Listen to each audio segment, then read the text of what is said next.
Hi folks, just been doing a bit more work on the bike. I've not been doing time lapses because the sort of stuff that I'm doing at the moment is all a little bit here and a little bit there. I think the last video that I uploaded was about the cooling system. I put on the radiator and the hoses, and I've also done the chain. I've also done the rear end can since then. The rear end can is also on now. That's another little update. I've got a bracket here to go on, which I'm going to fit tomorrow, I think. I'll need to make up a bracket to go between there and there and put the hanger on. There's a bit of rubber that goes with that hanger as well. Just kind of goes around the can and that kind of idea. I'm going to do that tomorrow anyway. Put that in my next video as well. So what else have I been doing? I've been working on the controls quite a bit. I've put the clutch lever and the clutch cable on. That's the clutch lever. And I've got the clutch cable on there. I've routed that down through the front and over the top of the radiator. I wanted to put it kind of out of sight, but the problem is you can't really, because the bracket that holds it on is kind of points it out the way, so you can't really route it through inside the chassis or anything. So it's a bit dark in here, it's hard to see, but you've basically got the clutch. You've got the clutch, the bit that actually operates the clutch there, kind of like a lever. It's not really the clutch lever, that's the clutch lever obviously, but you've got the cable there connected onto it, and it goes through a bracket. The bracket bolts onto the clutch cover using two of the stainless steel bolts that actually hold the clutch cover on. It's just like a kind of metal drilled metal kind of plate, just bolts on there, and then the clutch cable goes through that. So I've routed that round the side of round the outside of the engine and the chassis, just kind of like across the top of the radiator out the front. So that's that done, and the clutch seems to work pretty well as far as I can tell. When you pull the lever, it feels there's a slight squeak. I think I need to put a bit of lube on that lever, but it kind of feels like a good kind of strong clutch, you know. It's like good strong kind of springs, and it's quite smooth as well. So maybe these are also adjustable levers, so I can adjust them how I want them, like that kind of idea. So that's that. So I also put on the switch gear. That's the switch gear there, and there. Well, it's the start button, and then we've got all the lights and indicators and stuff on there. I've not done the wiring yet because the loom's not in, so there's nothing really to plug this stuff into. But once I get the loom done, there'll be something to plug it into. At the moment, what I've done is I've just like tucked it under the chassis just to get it out of the way, just to get like the cables out of the way. But what I'm going to do when I do it properly, I'll route everything inside the forks. So I'll go like through the middle of the forks and under the chassis. But again, I'll make another video when I'm doing the loom. I'm going to probably do some work on the loom tomorrow, hopefully maybe get it on the bike.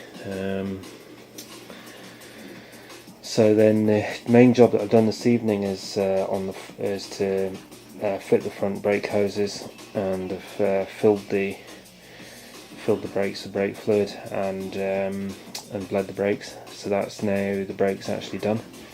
I got these braided hoses off eBay. They're actually second-hand braided hoses, but they're pretty good condition. So I've put them, as you can see, I've kind of routed them up the back of the forks and out the front. They were quite long, so what I've done is I've kind of curved them round like that, and then I've cable tied them onto the fork leg. I've cable tied them together there to try and keep it as neat as I can. I like things to look as neat as possible, you know. So that's cable tied on there, and then it's also cable tied onto these brackets. I'm not going to be using these brackets because these brackets are for the fairing. and it's not going to, well, it is going to have a fairing, but it's going to be a fairing mounted on the forks instead of on the chassis, so I'm not going to be using those two brackets for the fairings, so I thought I may as well use them for the cable tie on the hoses. So I've cable tied the hoses on there. I've not done them up too tight, obviously, because with anything on the front you don't want to do it up too tight, because obviously then when you turn the handlebars side to side, if there's something if it's like tight there and tight there, then it's going to pull it, and it's either going to break the cable tie, or it's going to, you know, it's maybe going to make the steering feel a bit heavy or whatever, you know. So everything's done up kind of loose so that it can move easily, and then it's also cable tied on there. It's not, camera's not focusing, is that it? I think that's focused. So cable tied it onto that thing, which I think is actually meant to probably have a cable going through there or something, but anyway, that's cable tied on there, and then obviously it's bolted on at the top.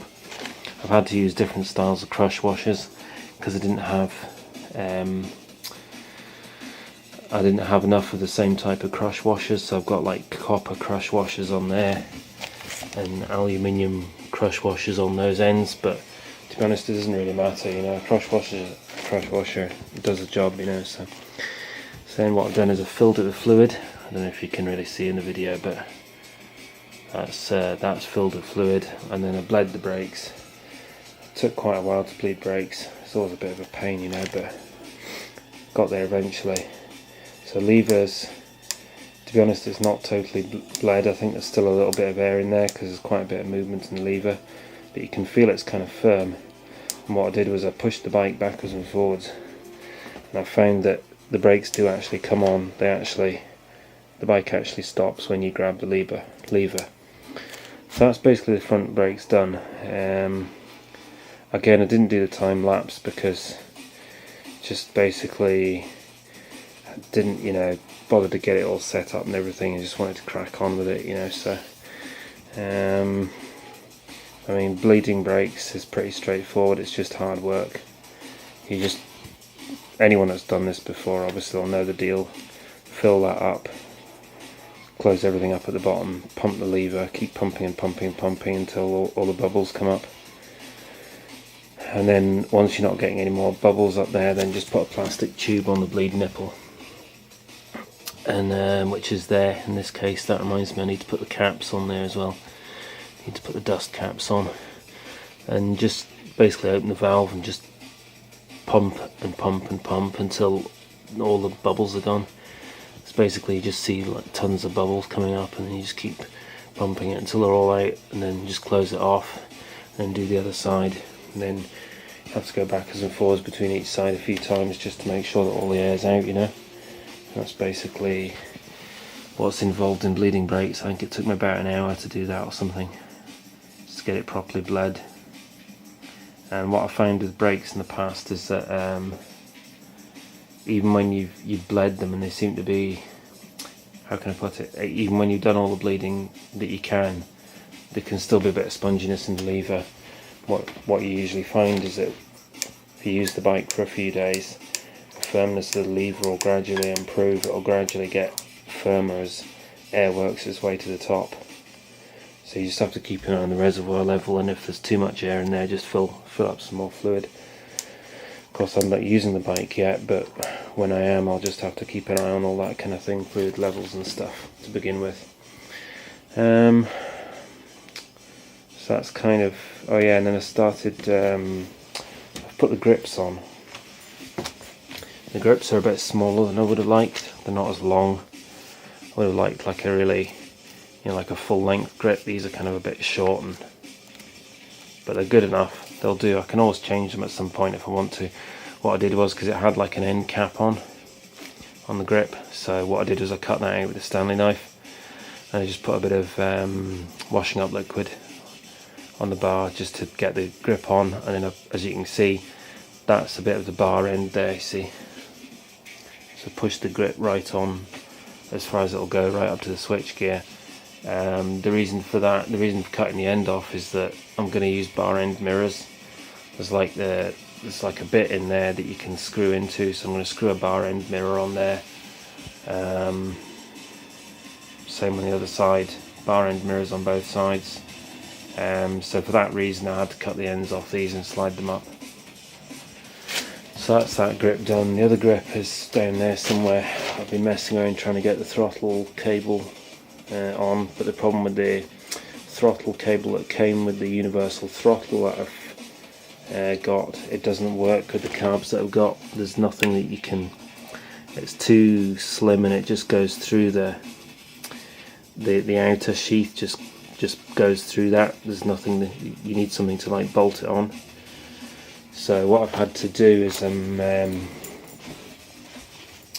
trying to get the original cables. See, that's one of the original cables that came with the carburetors. So I'm just kind of basically fitted that into this quick action throttle, but that thing there is too big to go into the throttle, so I'm going to have to drill the throttle out a bit to take it. And that's got the bit that I need at the other end to go into the carburetors, you see. So the plan is to finish that tomorrow. That's the throttle grip there. That hole is just a wee bit too small for the end of the wire to go into, so I'm just going to drill it out just a tiny bit, just so that I can get the end of the wire in there, and then I'll get the throttle back together, put that on the bike. I did actually have it all on the bike, but the problem is, like I say, it didn't fit with the carburetors, so that was no use, waste of time. So once I've got that throttle sorted out, that'll be that back on, and that'll be my kind of throttle and my carbs kind of working, hopefully. Again, what I've done is I've cut the end off, cut the end out with a Stanley knife, so that can go right on. The idea is that'll go right up to the start switch, and then that leaves a wee bit sticking out the end, and again I'll just put a bar end mirror on there, just kind of pointing up the way a bit. So that's the plan with that. So what else am I going to do? I've labelled up my loom, but I think I spoke about that in my last video, so I'm going to be doing more work on the loom tomorrow. So tomorrow's agenda is get the throttle and the throttle cable on, get the exhaust bracket on, and then make a start on the loom. So hopefully I should have all of those things done by the end of tomorrow. And then after that it's pretty much just what else is still to be done. There's still the rear sets to go on, and then there's the fuel system and the tank, the petrol tank and the fuel system to do, but I need to order some bits, I need to order some fuel hose and stuff to do that. So, and once the rear sets and the fuel system are done, then it's just kind of like bodywork, just kind of lights and indicators and stuff like that. Oh yeah, I forgot to mention I put the ignition on as well. That's the ignition barrel. I did most of this towards the end of last weekend, actually, like Sunday night, but I didn't put a video up because I had work the next morning, so couldn't be bothered. So that's kind of pretty much the controls done now. You know, there's clutch, front brake, grips, switch gear, ignition, get the throttle on tomorrow. Yeah, that's pretty much it. So what I'll do is I might do a time lapse tomorrow when I'm working on the loom. I'm not 100% going to promise that, we'll just have to see how it goes, but that's pretty much it for now, I think, really. So yeah, thanks for watching.